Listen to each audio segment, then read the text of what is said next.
The proof is in the preparation, not the pudding, right? Because pudding is a result of all the prep and the steps that you put in to get to that desired end.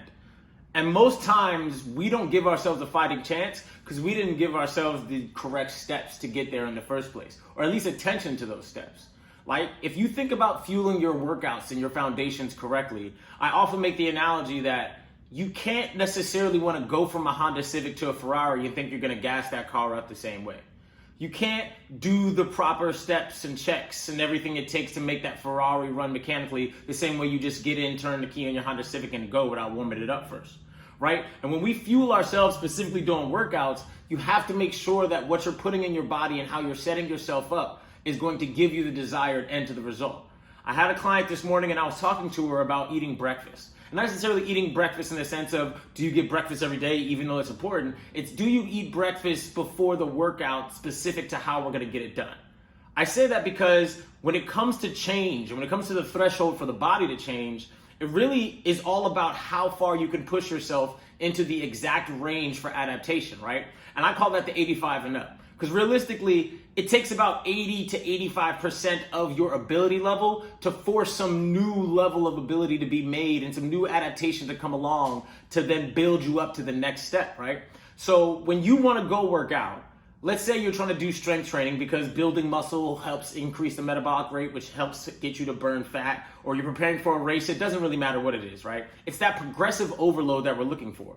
But you can't hit that unless your body is set up in a way that it's fueled correctly for putting out that amount of energy and that amount of exertion, right? So if I'm gonna go lift weights and I wanna go get stronger and I wanna build muscle, I can't do that if I don't have the necessary fuel inside my body. If I don't have the sugar and the carbohydrates necessary to allow my muscles to operate at their 85% capacity, I can lift the weight all day long. It's not gonna make me any stronger.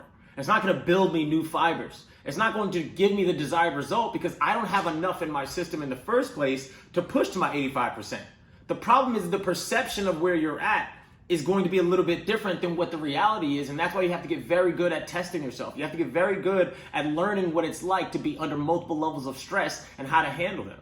Because you could go to the gym, you could be killing yourself on the treadmill and with the weights and through your program, and you're sweating bullets and you're using all of these other external factors to determine if you've put in work. But in reality, you could feel that way because you don't have enough energy to push past it. So your 50% may feel like an 85%, but that's only because you have enough energy to go 50%. You're still gonna be tired, you're still gonna be sweating, you're still gonna have all those things happen, but you would have not put in enough work whatsoever to actually get anywhere new.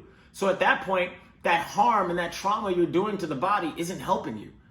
Is it better than nothing? Yes. But when you really want something, it's not about doing better than nothing. It's doing exactly what you need to get there. Like I was talking about the car before. How you want a Lamborghini, but you can't keep the Civic going? How you want to drive a Porsche, but you could barely go 60 miles per hour in a Prius? You know what I mean? Like, you have to learn how to handle the machine so that you can get to the next level of that machine. And the other side of that is you are the actual author and the constructor of that said machine that you want to build.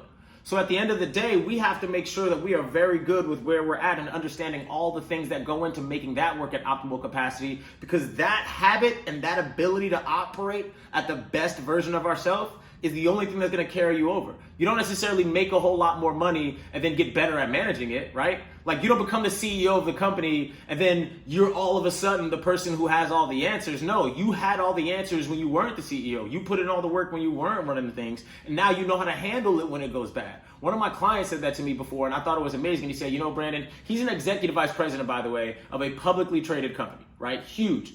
And he was telling me how everyone wants to be the CEO when it's going right, when it's time to get the paycheck. But nobody wants to be the CEO when everyone is looking at you for things that go wrong, even though there's multiple people in this company that make it go. You have to appreciate everything that makes it go right and appreciate all those people that go into getting your paycheck as much as you appreciate the fact that you're the one tasked with handling things and having the blame fall on you when it goes bad, right? You're Aaron Rodgers at the end of the day. When you're the quarterback, you get all the credit for the receiver making the catch. But when the team loses the game, you're the first person they talk to. The win is on you. It works the same way in baseball when you're the pitcher. You may not pitch all the innings, but the win goes to the starter. At the end of the day, that's how it works. You can't have one without the other. You have to prepare yourself for all sides. You have to pay attention to all the details. Look at the whole picture. Miyamoto Musashi once said, It's important to see distant things as if they were close and to see close things with a distance view.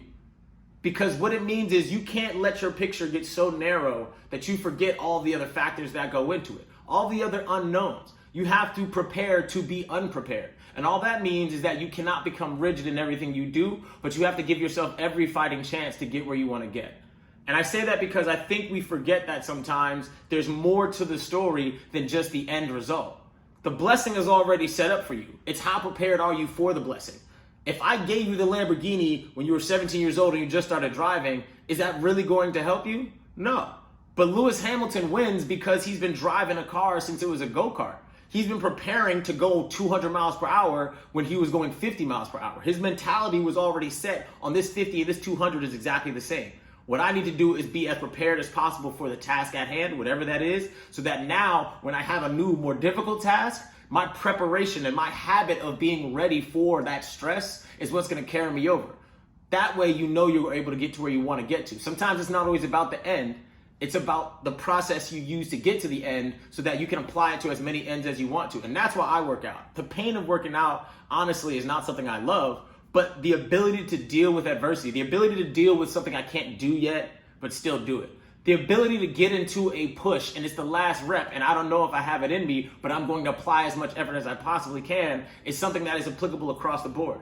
And that's where a lot of executives that I train really see the value in it. We want to invest in our health and invest in those things, but only as much as we feel comfortable.